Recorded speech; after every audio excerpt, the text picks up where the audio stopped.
আসসালামু আলাইকুম বন্ধুরা, দূরের এবং কাছের দেশে এবং দেশের বাইরে যে যেখানে আছেন, আশা করি আল্লাহর রহমতে আপনারা সবাই ভালো আছেন। আর আপনাদের দয়া আল্লাহর রহমতে আমিও ভালো আছি। আমি সাবিনা, আমার চ্যানেল সাবিনাতে আপনাদের সবাইকে স্বাগত। আর আমার চ্যানেল সাবিনাতে নতুন এক ভিডিও নিয়ে আপনাদের মাঝে হাজির হলাম। আজকে আমি জিয়াল মাছ ভুনা করব আর মূলা দিয়ে জিয়াল মাছ দিয়ে রান্না করব। তো কিভাবে রান্না করি শুরু থেকে শেষ পর্যন্ত আমার সাথে থেকে শেষ পর্যন্ত দেখতে থাকুন। আমি এখানে পেঁয়াজ আর টমেটো কুচি করে নিয়েছি, আর এখানে দুইটা তরকারি রান্না করবো, তো মশলা দুই রকমের করে নিয়েছি। এখানে আমি জিরা, আদা, একটু শুকনা মরিচ, পেঁয়াজ আর একটু ডালচিনি বেটে নিয়েছি জিয়াল মাছ ভুনা করার জন্য। আর মূলা রান্না করার জন্য ওখানে সরিষা, জিরা আর পেঁয়াজ আর কাঁচামরিচ বেটে নিয়েছি। আর মূলাও কুটে রেডি করে নিয়েছি। আর এখানে আমি জিয়াল মাছটা ভাজি করবো, তাই হলুদ লবণ দিয়ে মাখিয়ে নিলাম, নিয়ে আমি সব একবারে ভাজি করে নিব।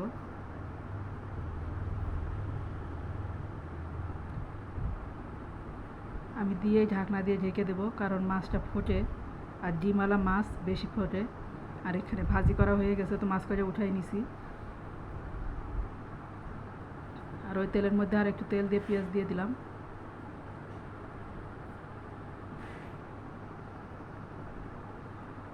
আর হলুদ আর লবণ দিয়ে মশলাটা দিয়ে দিলাম। মশলা আমি কী কী করেছি সেটা তো আপনাদের বলেছি।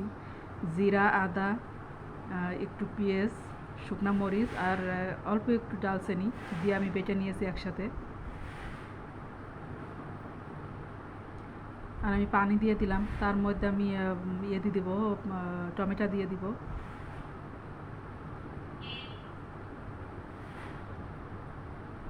আর আমার রান্নাটা যদি আপনাদের ভালো লাগে তাহলে আমার চ্যানেলটাকে সাবস্ক্রাইব করবেন, কমেন্ট করবেন এবং লাইক করবেন। আর পাশে থাকা বেল আইকনটা প্রেস করে দিবেন যেন নোটিফিকেশানটা সবার আগে পেয়ে যান।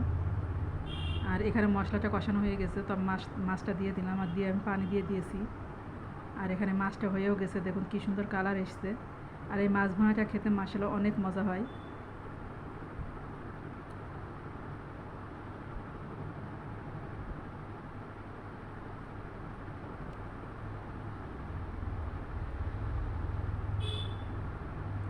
আর আমি মূলা রান্না করব, তাই তেল দিয়ে পেঁয়াজ দিয়ে দিয়েছি তার ভিতরে তেলের মধ্যে।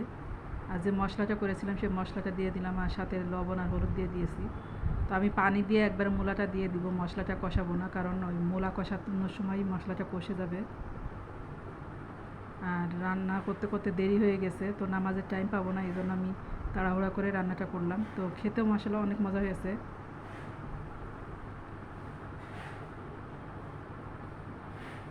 আর মূলা রান্নাটা আমার মেয়ে বা আমার খুব পছন্দ।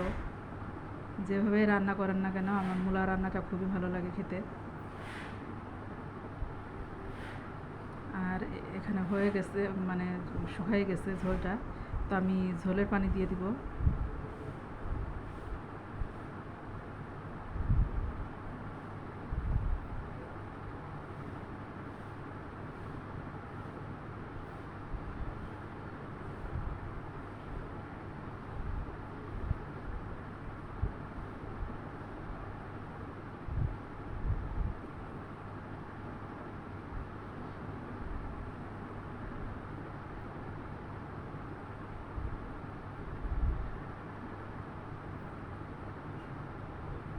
আর মাছটা দিয়ে দিলাম।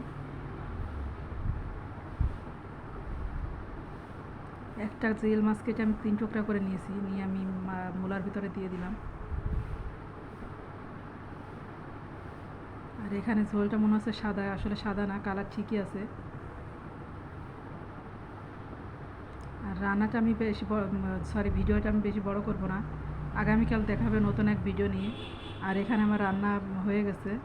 তো আপনারা ভালো থাকবেন, সুস্থ থাকবেন, আমার জন্য বেশি বেশি দোয়া করবেন।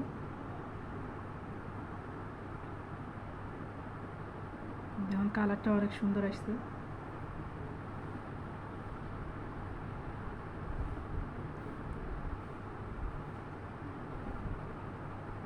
আল্লাহ হাফেজ, আসসালামু আলাইকুম।